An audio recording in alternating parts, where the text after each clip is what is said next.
देखिए, रुक जाओ भाई, अरे रुकिए तो, चुप तो होइए, हम बोलेंगे। देखिए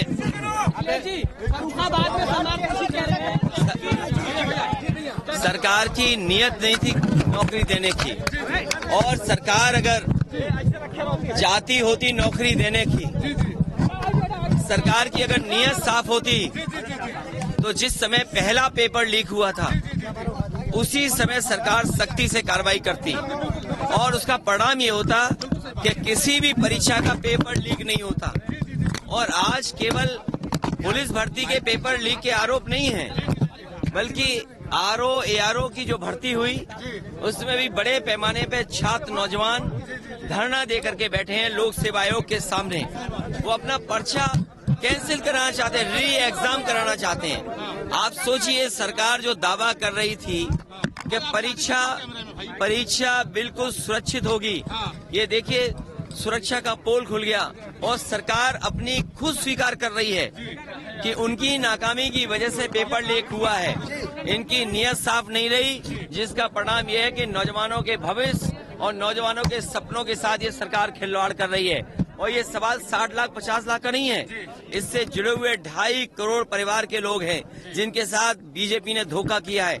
आने वाले समय में यही परिवार भारतीय जनता पार्टी को उखाड़ फेंकने का काम करेंगे। नहीं, उन्होंने मुझे उम्मीद है कि लोहिया जी वहां से चुनाव जीते थे फरक्काबाद में। लोहिया जी पहला चुनाव वहीं से जीते थे फरक्काबाद से। हमें उम्मीद है कि वो अपना ट्वीट डिलीट कर देंगे और अलायंस की मदद करेंगे। प्रधानमंत्री ने आपके और कांग्रेस के गठबंधन को छछूंदर बताया। नहीं, देखिए प्रधानमंत्री जी को हो जाएगा गठबंधन। नहीं, प्रधानमंत्री जी को अपने 10 साल बीजेपी को खासकर अपने 10 साल के कार्यकाल में उन्होंने कितना किसानों की आय दोगुनी की है।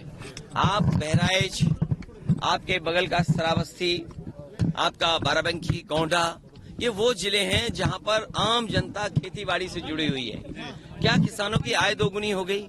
महंगाई का आलम तो ये है कि अगर हिसाब किताब लगाएंगे तो कई चीजों की महंगाई दुगनी हो गई। दाल की कीमत क्या थी? क्या हमारे नहीं, कोई अंदर बाहर नहीं। ये बताइए, अगर बाहर ही बोलोगे आप तो प्रधानमंत्री जी कहाँ के हैं, हम कहाँ के हैं? तो आप कहोगे बहराइच में ये इटावा वाले क्यों आ गए? अच्छा, ये मिनट, ये दिल्ली वाले चैनल यहाँ क्या कर रहे हैं? ये भाई एबीपी चैनल कहाँ का है? एनडीटीवी कहाँ का है? अच्छा, ये कोई बात हुई? ये कोई बात नहीं है। सुनिए, लोकसभा में ये है कि कोई भी भारत का नागरिक और कहीं भी उसका वोट बना हो वो कहीं भी चुनाव लड़ सकता है, क्योंकि लोकसभा के लिए आप चुन रहे हैं। इसलिए ये बाहरी अंदर नहीं, हाँ प्रधानी का होता है बाहर अंदर। एक बार को विधायक में हो सकता है बाहर सीट को लेकर 3 सभा जो देखिए, जो जाना चाहेगा उसको कोई रोक नहीं सकता। ये लड़ाई बड़ी है और इतनी बड़ी लड़ाई है कि इस चुनाव के बाद हो सकता है जनता को वोट डालने का अधिकार भी छीन ले सरकार। सलमान खुर्शीद कह रहे हैं बटेंगे। और अपने पड़ोसी देशों को भी देख लो, आप पड़ोसी देशों को भी देख लो। चीन में कोई वोटिंग नहीं हो रही है, रशिया जैसे देश में कोई वोटिंग नहीं होती, नामात्र के लिए वोटिंग होती है। उनका लीडर अपोजिशन भी जेल में मारा गया। और भी मुल्क हैं जहां पर डेमोक्रेसी का क्या हाल है। ये लगातार सरकार, चाहे चुनाव आयोग हो, चाहे कोर्ट हो, चाहे और संस्थाएं, उनको प्रभावित कर रही है।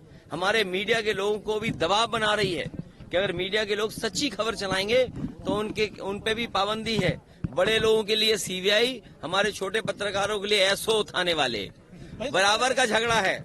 इसलिए लड़ाई बड़ी है। हम सबसे अपील करेंगे, जो हम लोगों ने एक आवाज दी है कि पीडीए से सब जुड़ जाएं।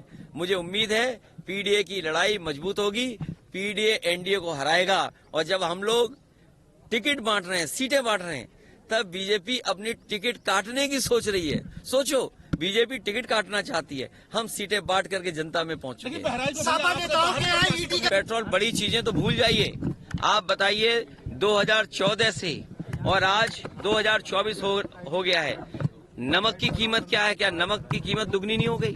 नौकरी नहीं, रोजगार नहीं, किसान खड़ा हुआ है उनके सामने। अपना हक मांगने के लिए। जो लोग नारा देते थे कि जय किसान, जय जवान, जय विज्ञान, किसान दुखी है, आंदोलन कर रहा है अपनी आय बढ़ाने के लिए। नौजवान नौकरी नहीं पा रहा है, अगर पेपर लिख रहा भी है तो उसका लीक हो जा रहा है, उसको लड़ना पड़ रहा है अपने भविष्य को बेहतर बनाने के लिए। और विज्ञान की बात तो केवल इतनी है कि व्हाट्सएप से लोगों को कितना गुमराह कर दें, सोशल मीडिया से कितना गुमराह कर दें, इतना ही इनका विज्ञान है। इससे आगे विज्ञान इनके पास नहीं है।